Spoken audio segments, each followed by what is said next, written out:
the Gospel we have the parable Jesus gives to the Pharisees of the rich man and Lazarus who was at his gate suffering with sores, and the rich man who didn't know he was there or didn't care and didn't do anything to help him. And they both die, and Lazarus goes to limbo with Abraham, and the rich man to hell or purgatory, wherever he was sent, suffering anyway for his lack of charity.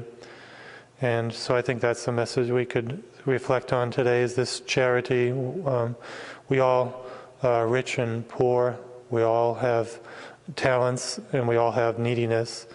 And we're all called to practice charity to each other, meaning helping each other with the gifts that we have, with what we have in excess to help others. We can see certainly in this life the rich who squander their wealth many times and don't care for the poor and make them suffer. And that is why we have so much suffering in the world. We don't practice charity to each other.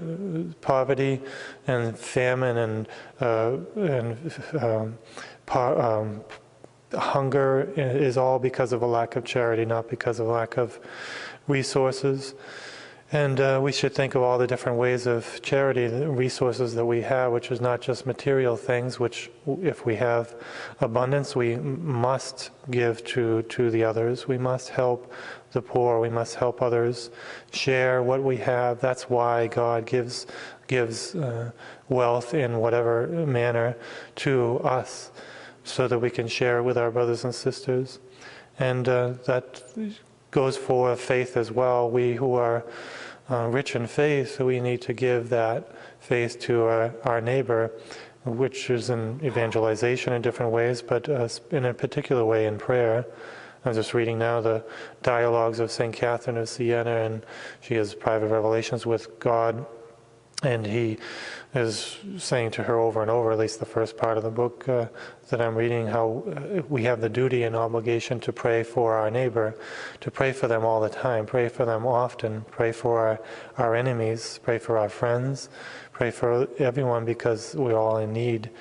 And that's a strict obligation that we have to pray for, especially those who are offending us, who don't have grace, who don't have virtue, that we have to pray for them, because we are rich in faith, we are rich in charity, and we need to share it and give it to our neighbor. So this is our life, really. It's a life of charity. Everything we do as Christians is to think of our neighbor, to think of God, and to give in our prayers and our works and our time and energy, everything for our neighbor, for God.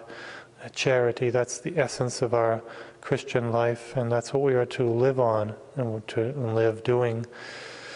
So let us do that, so that we don't end up like divas in a place of suffering, because we will be judged on charity. And so let our life be focused on that.